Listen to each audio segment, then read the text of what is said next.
Okay, live, so we're going to start in a second.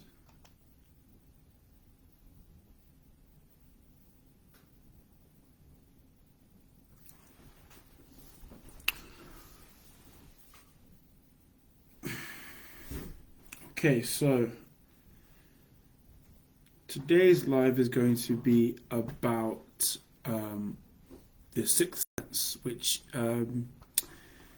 we're going to talk about mainly, what it is, how it works, and how the body perceives this type of sensation, and also what it means to be, particularly good at utilizing this part of our body. So, what we're going to talk about is what's called somato sensation. So, when we think about our senses, we have five: taste, called gustation; vision, ocular; smell, olfaction; balance, vestibular. I'll talk more about that as I go along this live. And then hearing, auditory. Now, each of these have their particular organs associated with them, but what we usually do with the body is we utilize the inputs of all five of these senses to formulate a picture of something, formulate a function, right? However, what's often is forgotten is we have a sixth one, and that one is with an overarching theme of touch, but it has some sub-modalities within that of temperature, pain, balance, specifically equilibrium rather than vestibular. That meaning it's more to do with your balance in being straight rather than it being the inner ear. We have mechanoreception, which is vibration with touch, and then the final thing is proprioception, which I spoke about in a previous live, but we're going to go over how all of these different subcategories interact with each other to form somatosensation, which is a term which can be sort of described as someone's ability to feel as a whole, right? Now, if we talk about these senses collectively, they are very much involved in our activities of daily living, and they guide our movements. So, the ability to utilize position and movement with balance, for example, but also the ability to sense a vibration under your feet in order for you to recognize and realize I need to be jumping off this surface, or this amount of vibration within I can feel in my tissues means that I don't need to be going this far, etc. So you're able to formulate a form of a picture without having a picture, without having to use your visual senses. Now, if I were to sort of describe what is somatosensation, so what we look at here is this part of your body, part of your brain, sorry, that is utilized when we and activated when we are dealing with the tactility, so the tactile characteristics, how things feel of our surroundings, and also it helps to create meaning around sensations. So what it enables us to do is to formulate actions as a result of these sensations, and the various sensations together contribute to the aspects of the body, and help us to interact with an environment. So, if we look at someone who would be good at this, would actually be someone who has lost one of the other five main senses. So, if someone is deaf or someone's blind, what happens is this somatosensation, this sixth sense, goes up. Now, I don't know if any of you have heard of all these superheroes, like Daredevil, for example, who's blind, and all the senses are heightened. There is actually a little bit in truth in that, because what we know is, based on how our nervous system works, if one thing is shut off, we are going to compensate with that. And a lot of our what's called neuroplasticity, so the ability for our nervous system to build up and get stronger, just as your muscles will get stronger, will go towards the somato sensation, because of the fact that you have lost vision, right? And the body will always compensate, and make up for the things that it's lost. So within, I'm going to go a little bit more into what I talked about with the different subcategories, and speak about receptors specifically. So what receptors are basically the ways that we can the way that we can interact with stimulus in the real world, right? For example, our skin has receptors on the surface which react to temperature, right? So mechanoreceptors detects the deformation in tissue. So if you squeeze your hand, if I feel that sort of indentation, that's what a mechanoreceptor will do. The heat of my other hand, that's a thermoreceptor. My limb position, so where it is in space, I know I'm not knocking anything, so that's my proprioception coming in. If I were to squeeze super hard, what we have is what's called nociceptors, which I spoke about previously as well, which help to recognize pain.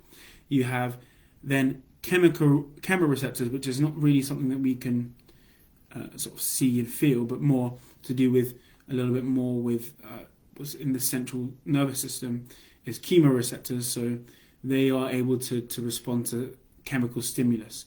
So if we combine all these things together, this information gets sent to the central nervous system, which is our brain and spinal cord, which then interprets this activity about the receptors, and then you're able to formulate an idea about what's going on based on that. So what we're also able to do, something that is really quite interesting, is we are able to discriminate between different things that we are touching on surfaces. So what we call tactile discrimination, or another word for it could be called stereognosis. Is stereo is a shape, and ognosis is the ability to detect, is what that means.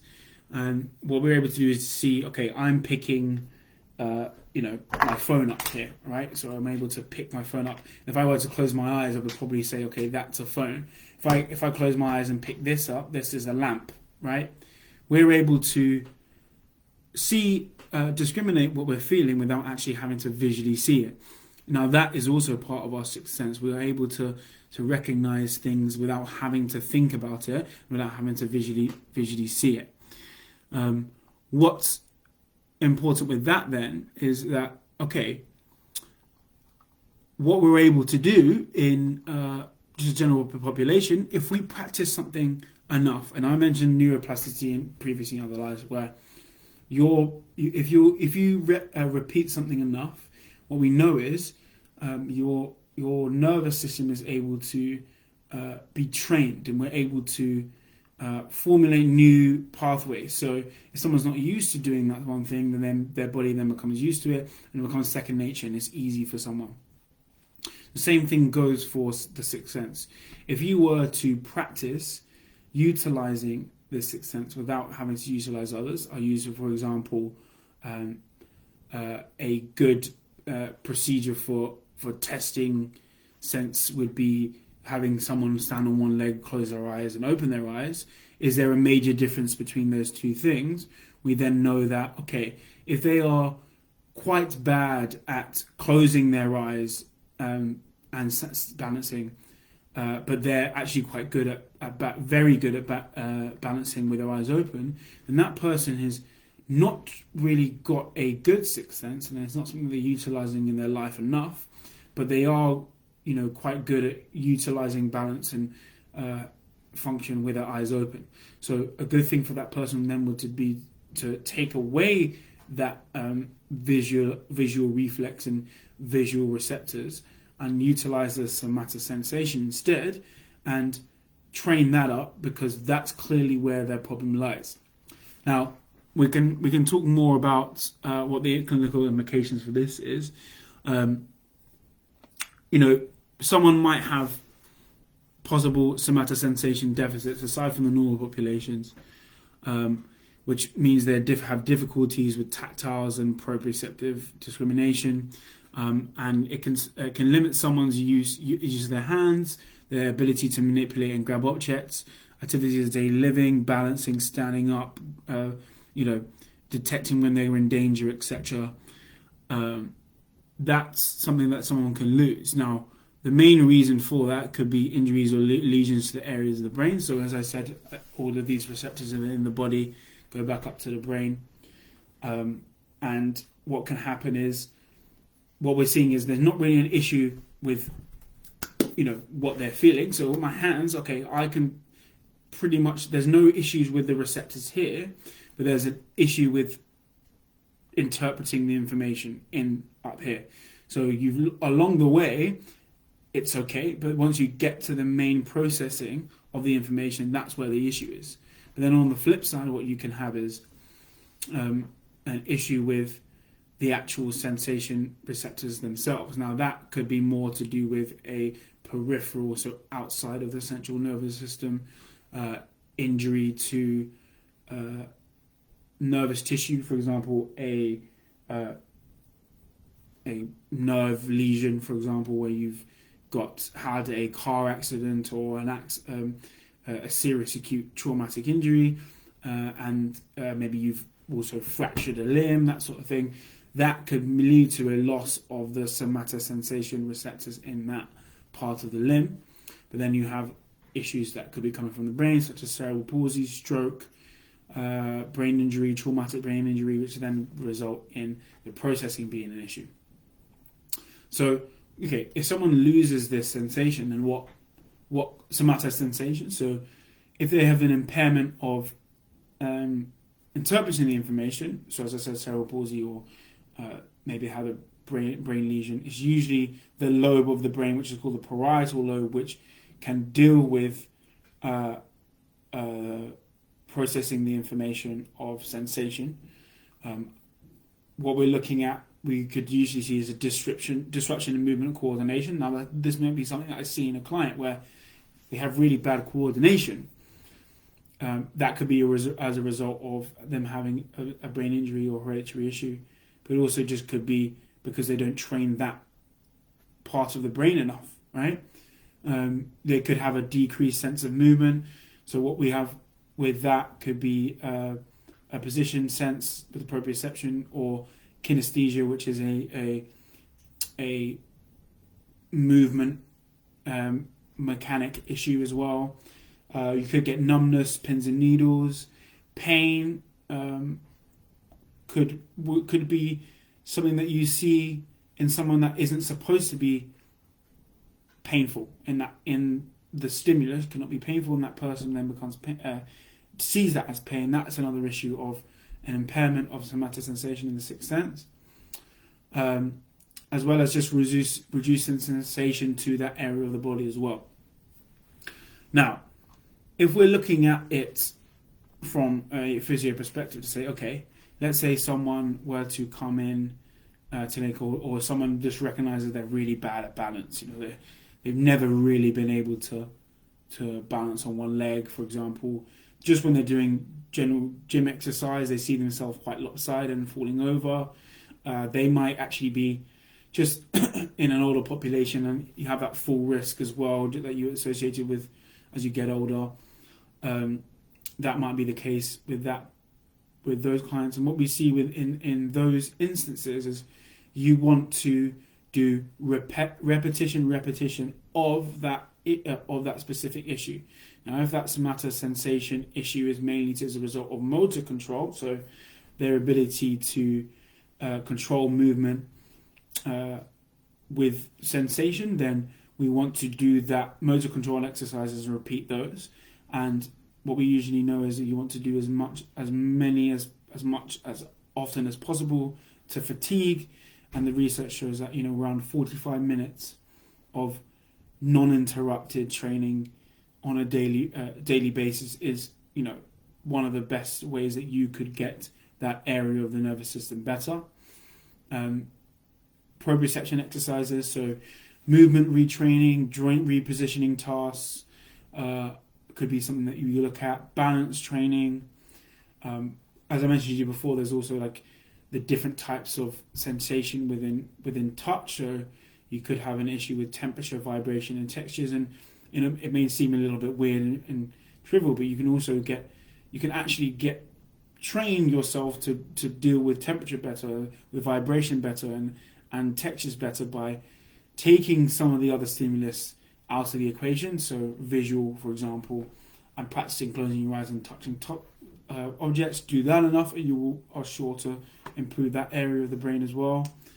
What we usually see as well is we have to do a retraining of someone's movement pattern, walking pattern, such as gait retraining, and then also taking that into particular exercises that someone may be struggling with, and practice that with shoes off, socks off, get them to really feel the floor underneath them.